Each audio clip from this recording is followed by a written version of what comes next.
important to take the time and see where the root of the trigger is. I want to remind you that this is a safe space and that there is no judgment passed on what our fellow moon sisters go through, have gone through, or will go through. With that being said, I'm going to go ahead and read parts of her email to you. You'll be the first person I'll share this with. It all transpired just recently. 4 years ago, I had an abortion. Typing it is bringing me to tears. I did not want to have the procedure, and I still regret it till this day. It was a horrible experience, to say the least. My first period after the abortion was excruciating. I figured it was because of the procedure and that my body was, quote-unquote, adjusting. Month by month, my period continued to be painful, heavy, and depressing. It went from, oh, it's because of the abortion, to, oh, it's because I'm getting older and my body is just changing.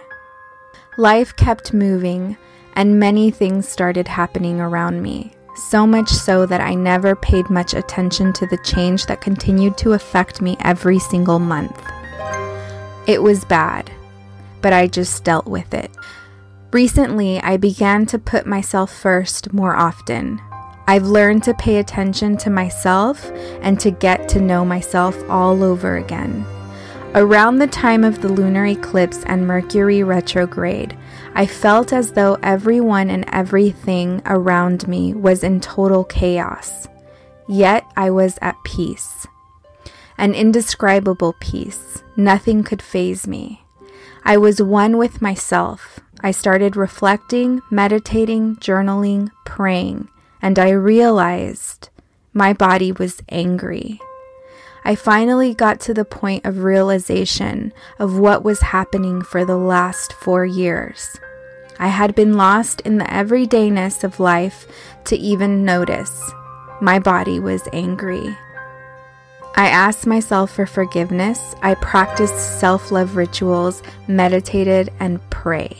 For 4 years, I had 7-day menstrual cycles that would have me laying in bed for 2 to 3 days. I was weak and bleeding through pads every hour. Cramps would be excruciating, and my moods would be off the Richter. The first menstrual cycle after I forgave myself was light, lasted 3 days, and was unpainful, and was an experience I can't even begin to describe. I'm going to take a short break because I feel like there's a lot that we need to process with this email, and I'm sure that there are a lot of you out there like myself that are already starting to reflect and look back and seeing how many times you've punished yourself and when you've punished yourself. So let's just go into a break and take a moment and reflect on this, and we will break this down when we get back.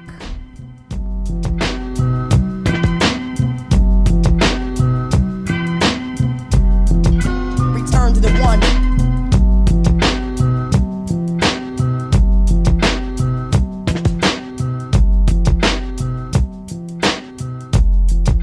Return to the one.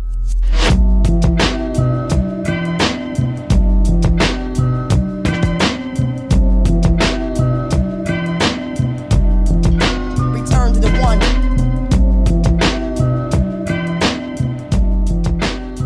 And we're back. The first thing I want to talk about is Mercury in retrograde. I want to talk about the fact that she was able to find peace during Mercury in retrograde. I think that during this time, she was able to tap into something that all of us should be tapping into during Mercury in retrograde. This is something that my intuition is telling me. Because Mercury in retrograde is so chaotic, there's confusion on communication, technology isn't working, everything is bananas around you. And that's because Mercury in retrograde is a time to go inward. And sometimes it's really hard for most of us to go inward and tap in. I know that this is sounding very familiar as as it sounds like the wise woman phase, and you might be asking yourself, what is the difference between this and the wise woman phase? And there is a difference. The wise woman phase is something that we're dealing with on a day-to-day level. It's a shorter time period. It is a shorter cycle. With Mercury in retrograde, I feel like this is something that is even deeper, issues that we're needing to let go of that we might not necessarily even know that we have deeper issues in the subconscious.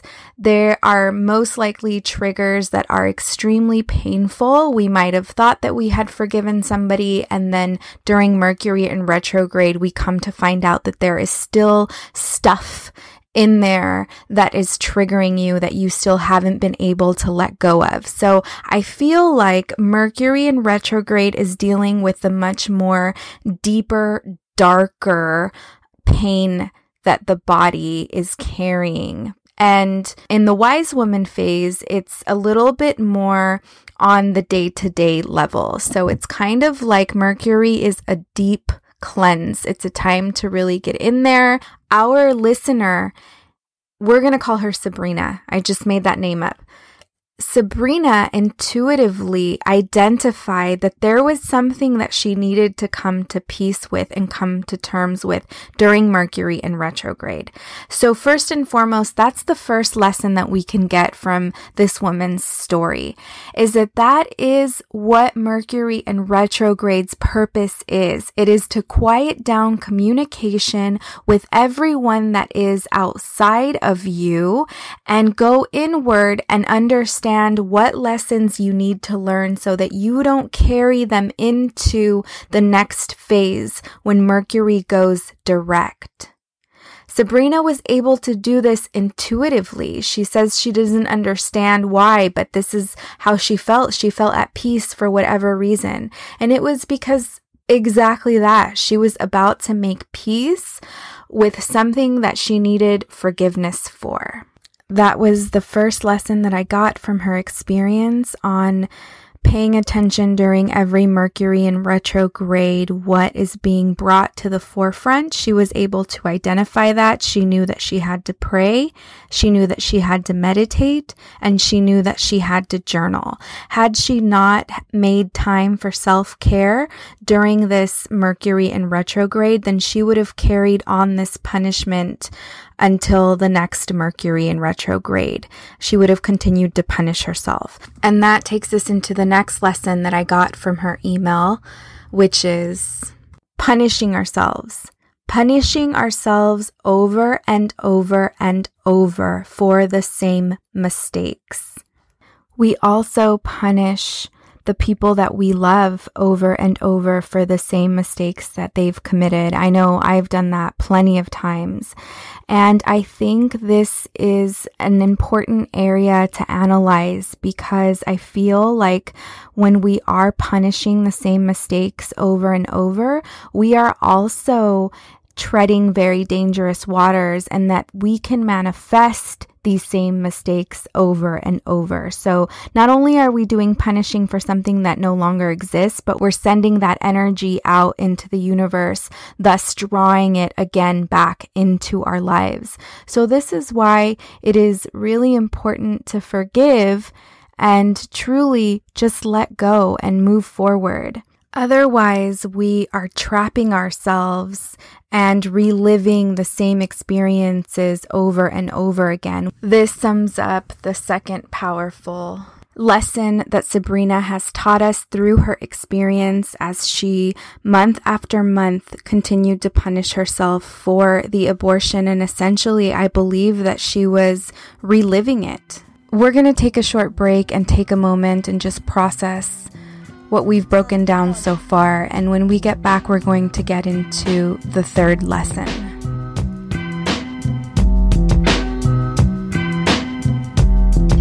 Return to the one.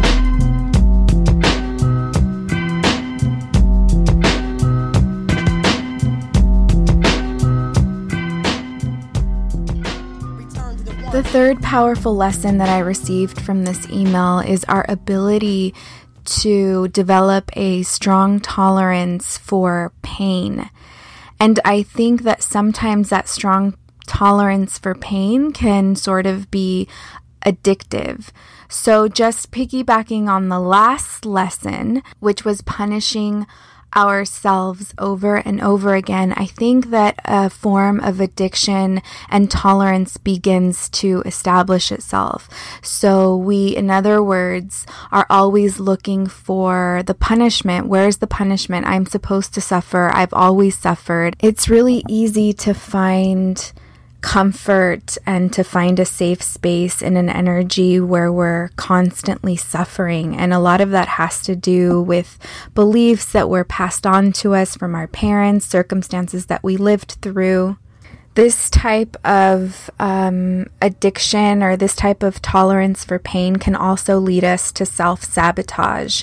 When we begin to find happiness in an area or success, we are subconsciously constantly looking for ways to sabotage it because we are in need of the pain and we don't even realize it. So that takes me into the next lesson. Lesson number 4, the power of the subconscious. This is a testament to how powerful our subconscious is in having the ability to do the punishing for us on a unconscious level. So in other words, Sabrina didn't know that she was punishing herself over and over. On a subconscious level, she knew exactly what she was doing, but on a conscious level, for 4 years, month after month after month after month, she didn't understand that she was actually creating the pain and the suffering that was happening in her womb.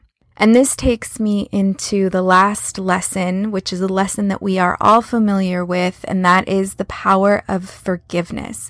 We are constantly told throughout our lives how important it is to forgive, because when we don't forgive, the only person that is being punished is the person that is not able to forgive. So this is just another testament to the power of forgiveness. Sabrina was actually able to do that, and she was able to change the way she experienced her bleed. Isn't that incredible that she was able to identify what was wrong, what she needed to do, and it was rectified immediately? I think sometimes we forget about how powerful our bodies are and how we are capable of so much more that we don't understand, including the ability to be able to heal ourselves.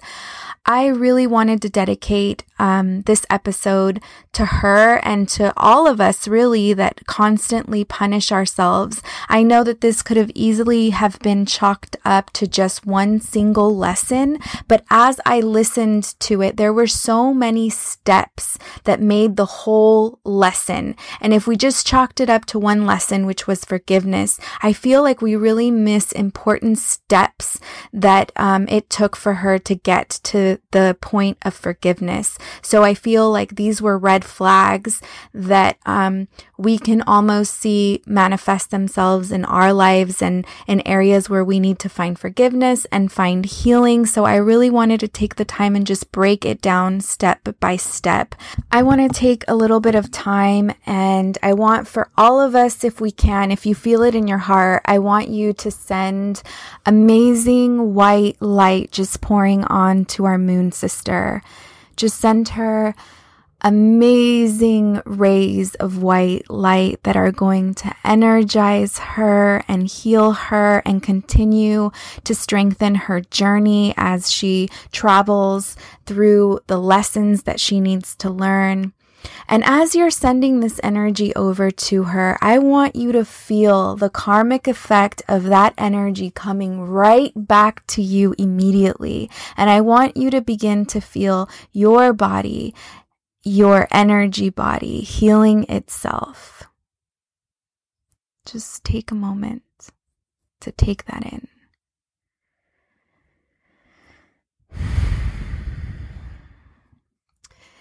To our moon sister, it was extremely brave of you to write in and tell me your experience, especially with a story like this. I really want to applaud you. I really believe that your story, I know it has helped me and taught me so much, and I know that it's going to help and teach other listeners that are listening. What you've done with this experience is pretty powerful, my dear. And I'm really proud of you. There's so much power that comes from, I believe, telling your story and just letting it go. I definitely want to open up a space for anyone that has a story that is powerful like this one and we can all benefit from and learn lessons from. I want to encourage that and just continue healing, continue on our journey. Thank you so much for listening to today's episode. I wanted to let you guys know that this week I'm going out of town, so we will not have an episode next week, but I would like to invite you to take some time and perhaps listen to the womb meditation once again, especially after hearing this episode, and maybe go into the womb meditation with an intent to forgive, to heal, to ask for forgiveness with that intention. I think it's a really powerful intent, and I honestly didn't realize how much damage we could cause to our womb, how much pain and suffering we could cause to our womb, not only by the experience that we heard today, but by many other experiences. Thank you so much for listening. Please find us on Instagram at Let There Be Luz. You can find us on Facebook at Let There Be Luz as well. You can find our show notes at lettherebeluz.com. You can find me at Luz Warrior. And don't forget to rate and review the podcast for the chance to win the 2018 We Moon calendar. Thank you. Till next time. Return to the one.